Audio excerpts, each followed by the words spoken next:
Coucou les impulseurs, ça fait longtemps que je suis pas venue vous rencontrer, vous retrouver, simplement parce que les 3 premières semaines de confinement, je me suis demandé un petit peu qu'est-ce que j'avais envie de partager. Et puis je crois que j'avais surtout besoin de profiter de ce confinement pour faire comme vous tous.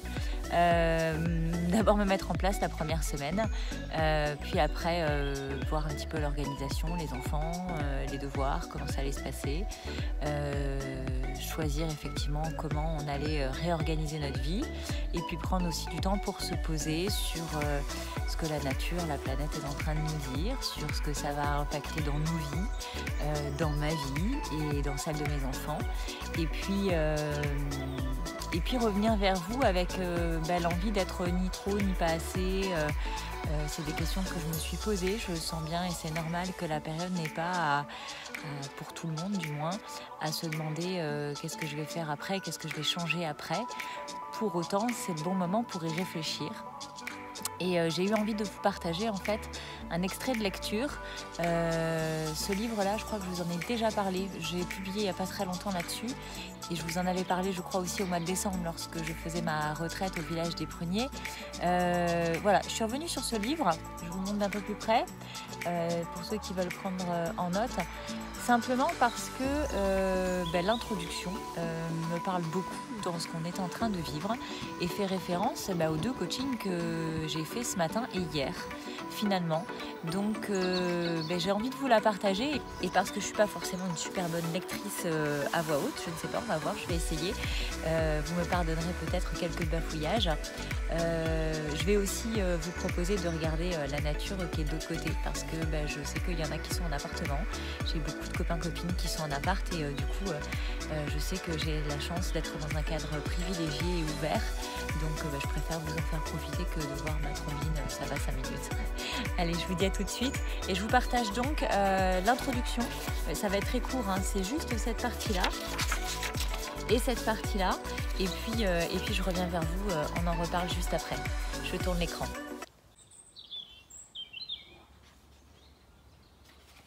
Voilà, donc c'est même pas l'introduction en entier, c'est un tout petit passage. Je vous laisse le temps de vous poser, de vous installer.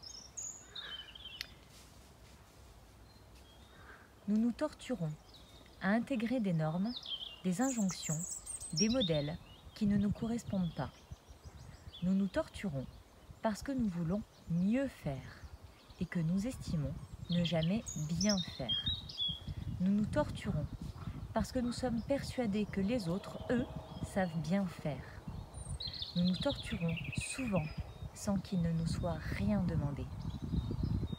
Nous sommes pris dans un activisme frénétique qui nous rend complètement aveugles. Happés par l'urgence de faire, nous ne voyons plus qu'en réalité, nous ne faisons rien. Nous nous agitons et nous oublions l'essentiel. Nous oublions d'oser. Foutez-vous la paix. Arrêtez, c'est le seul moyen d'agir. Libérez-vous des protocoles, des procédures, des pseudo-urgences qui n'en sont pas. C'est ainsi seulement que vous verrez jaillir en vous l'enthousiasme et l'envie d'aller plus loin. Ne fuyez pas au sommet d'une montagne, ni au fond d'une grotte pour réfléchir. Restez là et cessez de raisonner. Foutez-vous la paix parce qu'il y a urgence dans notre monde qui crève de souffrance, de misère, d'inhumanité. C'est tout de suite qu'il nous faut créer le changement, en nous foutant la paix.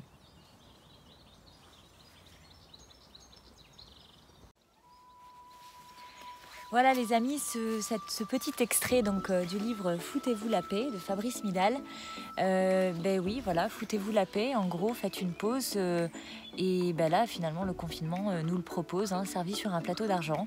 On a, pour la plupart d'entre nous, parce que c'est pas le cas, j'ai bon nombre d'amis qui font partie des métiers engagés, qui sont sur le terrain et qui pour l'instant n'ont pas le temps de se poser, mais ils auront bien mérité de le faire après. C'est pour ça aussi que je me ressource, pour pouvoir être en pleine santé, en pleine énergie quand ils auront besoin de moi pour se poser à leur tour.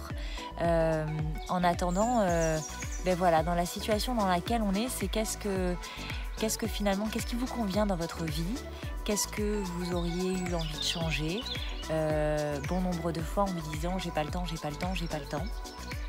des choses que vous aviez envie de faire chez vous, mais c'est toujours le temps qui manque. Et dans les coachings, c'est toujours le temps qui manque. Sauf que ceux que je suis en train de coacher en ce moment, ils n'ont pas d'excuses parce que le temps, ils l'ont. Donc ça, c'est très intéressant. Concrètement, c'est ça, foutez-vous un peu la paix, libérez-vous des protocoles, des obligations sociétales, éducationnelles, tout ce que vous avez reçu jusque-là, et posez-vous la question finalement, qu'est-ce que vous avez concrètement envie de faire de votre vie? Le confinement, c'est pas pour de suite la fin. Très honnêtement, je sais pas. Je suis pas vraiment les informations, mais j'ai cru comprendre que c'était pas pour de suite. Du coup, quand on va repartir, est-ce que vraiment vous re-signez, vous voulez repartir avec ce que vous aviez avant? Et si c'est le cas, tant mieux. Si vous aviez déjà une vie posée, équilibrée, sereine. Si c'est pas le cas, qu'est-ce que concrètement vous avez envie de changer? Et c'est quoi le plan d'action? Parce y penser, se dire oui, je vais faire ça, ça ressemble un peu aux bonnes résolutions du premier de l'an. Hein. Vous savez, les trucs qu'on dit et qu'on fait jamais. Donc concrètement, ok, de quoi tu as envie? De quoi tu as besoin pour y arriver et comment tu vas t'y prendre et quand est-ce que tu vas le faire concrètement. Parce que c'est une opportunité rêvée que de changer des choses dans notre vie, mais aussi pour la planète. Je fais pas partie des gens qui sont hyper écolo, bio et tout ce qu'on veut. Je fais attention, on fait attention avec les enfants, on essaye de s'éveiller. Je ne fais pas partie d'une génération où on a appris ce genre de choses. Ma maman m'a pas appris à faire les savons et le dentifrice. Donc voilà, je suis née dans cette société de consommation et j'essaye petit à petit de changer les choses, de voir qu'est-ce que je peux changer, comment je peux changer, un pas après l'autre, un jour après l'autre. Donc c'est quoi, vous, dans ce domaine-là, les petits pas que vous pourriez faire pour aider un petit peu la planète à respirer, tout simplement? Toujours un pas après l'autre. C'est hyper important. C'est pas la peine de vouloir tout changer d'un coup, parce que en gros, ça marche pas. C'est un petit pas qui en entraîne un autre, et c'est comme ça qu'on se met à courir. C'est comme quand on apprend à marcher. C'est un petit pas, et après, on se tient debout, et après, on stabilise, on a l'équilibre, et puis finalement, on se met à marcher, et puis à un moment donné, on se met à courir. Mais c'est une étape après l'autre, donc doucement mais sûrement. Voilà. Si vous avez envie d'un petit coup de pouce, il y a ce chouette livre j'ai trouvé qui est très facile à lire et Dieu sait que je ne suis pas une grande lectrice, hein, donc si j'ai réussi, vous pouvez le faire. Et puis, et pour ceux qui le souhaitent, il y a toujours les séances de coaching gratuites que j'offre. Il suffit de réserver votre créneau dans mon agenda directement dans la plupart de mes posts. Je vous mets le petit lien Calendly, c'est la même offre qu'il y a 6 mois. Voilà, je me suis questionnée sur qu'est-ce que je pouvais faire en ce temps de confinement pour être là, pour être dispo, mais je me suis rendu compte que finalement je l'avais déjà fait.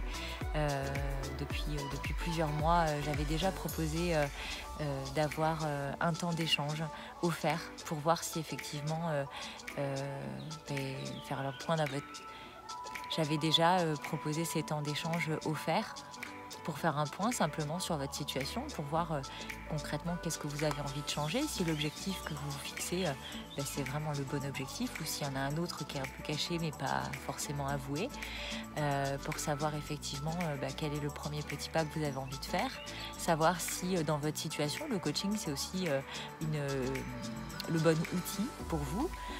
Peut-être faire ma connaissance pour certains aussi, savoir si je suis la bonne coach pour vous. Voilà, pour toutes ces raisons-là, mon offre reste inchangée et pour tous les métiers engagés qui auront besoin de soutien maintenant et puis surtout après, je crois, je serai là aussi et je sais que j'ai déjà des amis qui viendront me faire un gros câlin et aujourd'hui c'est journée bisous. Donc n'hésitez pas, bisous, sourire. Je suis allée faire les courses, ma deuxième sortie depuis le début du confinement.